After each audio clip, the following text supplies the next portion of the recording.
Mom, we don't have any clean plates. Didn't you run the dishwasher? Also out of milk. You gotta go to the store. And the dry cleaners while you're at it. Okay, everybody. Look at your hands. Come on. Anyone not holding a baby, you're on your own. You can wash and shop and clean for yourselves. My days of being the perfect mom are over. So you're not gonna help with anything? Because this place is really starting to go to hell. Baby number 5. An entire basketball team has come out of me, so I'm officially too exhausted to care. Just as Lynette was arguing with her family, she suddenly received a call from her college friend Renee, who was now incredibly wealthy. The news instantly put a huge smile on Lynette's face. She quickly stepped aside to answer the call. After graduating from college, Renee married a professional baseball player for the New York Yankees. Her husband's successful career completely changed her life. Every few years, she would invite Lynette to vacation with her in New York. Everyone assumed Renee's call would finally help ease Lynette's stress, but to everyone's surprise, Lynette suddenly announced that Renee would be staying at their house next week. Instead of feeling relieved, Lynette became even more anxious. She didn't want Renee to see how different her life had become, so she immediately decided to give the entire house a top-to-bottom deep cleaning. Before long, the day of Renee's visit finally arrived. Thanks to Lynette's hard work, the Scavo family looked like the picture of a perfect happy family. The two hadn't seen each other in years. Renee was pleasantly surprised by the warm atmosphere in Lynette's home. Lynette thought all her hard work had finally impressed Renee, but her youngest daughter's unexpected behavior instantly ruined the perfect moment. Look at you all. What a perfect little suburban picture. Well, I've been blessed. Very blessed.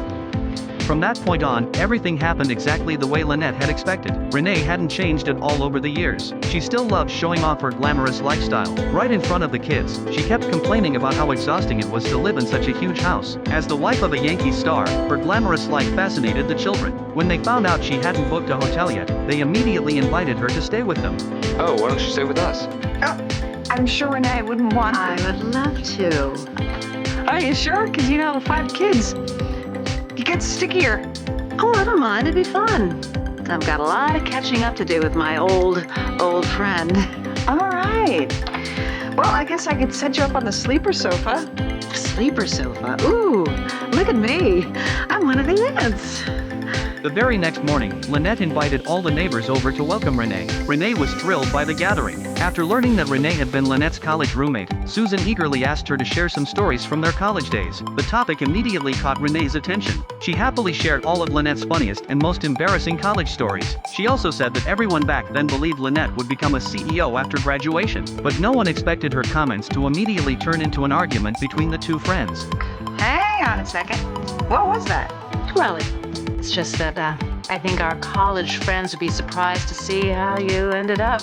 Renee, I have had a career and raised a family. And that's great. It's just that we had such high hopes for you. Whatever I got on my own. And what have you got? A blouse from the I've Stopped Trying collection and a pair of earrings your kid made at camp? That's great. Easy shots. You got more money than me. It's not about the money.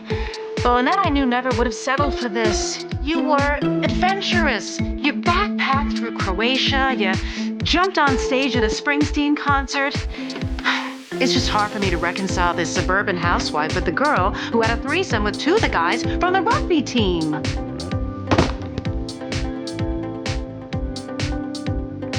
After being embarrassed in front of everyone that day, Lynette became more and more upset. That night, she decided to talk to Renee herself. Using the excuse that her house was too small and too modest, she asked Renee to move to a hotel instead. Seeing Lynette's reaction, Renee immediately realized how serious the situation really was. Before Lynette could walk away, Renee quickly stopped her. Doug is leaving me. I found out he was cheating with his agent's assistant. I confronted him, told him it was her or me, and he chose her.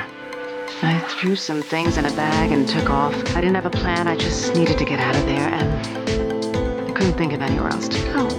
Only then did Lynette finally learn the real reason Renee had come to visit. Seeing how helpless Renee looked, Lynette immediately apologized for acting so impulsively. To make up for it, she insisted that Renee could stay with them for as long as she wanted. What Lynette didn't realize was that a major crisis in her marriage with Tom was already beginning to unfold. One day, Tom came home long before the workday was over. It was already the 3rd time that week. Lynette wanted him to see a doctor, but Tom refused. He said he was just tired and wanted to relax by watching some TV. Before he could even sit down, Lynette stopped him. him. She asked Tom to run to the grocery store and pick up a few things. Tom wanted to refuse because he was exhausted, but to keep the peace at home, he eventually gave in. Watching the whole exchange, Renee sensed that something wasn't right. As soon as Tom left, she pulled Lynette aside. You may want to be careful. You two are starting to sound a lot like me and Doug. I appreciate the concern, but Tom and I always do that. Doug and I always did that too. Look at us now. I'm telling you, we're fine. If you say so. Later that evening, Lynette returned home and realized both Tom and Renee were gone. After asking around, she discovered they had gone out to dinner together. The moment she heard that, Lynette rushed straight to the restaurant. When she arrived, she walked in on what looked like a very intimate moment between the two. Even though she was furious, Lynette forced herself to stay calm as she walked over. Seeing Lynette arrive, Tom decided to come clean. He admitted that he and Renee had been talking about the problems in his marriage with Lynette. Not wanting the situation to get any worse, Lynette quickly asked Renee to step aside for a private conversation. Renee knew full well what Lynette was about to say, so she preemptively stated that she only wanted to help save their damaged marriage. But before she could finish explaining, Lynette immediately interrupted her. You need a project, and since you're currently without a house to remodel, you've decided to put the wrecking ball to my marriage. Please, this is what you do. You take other people's lives apart for your own amusement, and then you get the fun of putting them back together. Well, I'm not letting you do it this time. My marriage is not some guest bathroom in your summer house. Fine, let's just say that you're right and I'm a terrible person. But there's still a man in there who's in pain and his wife won't listen to him. That's not my doing. I think the sidebar's over.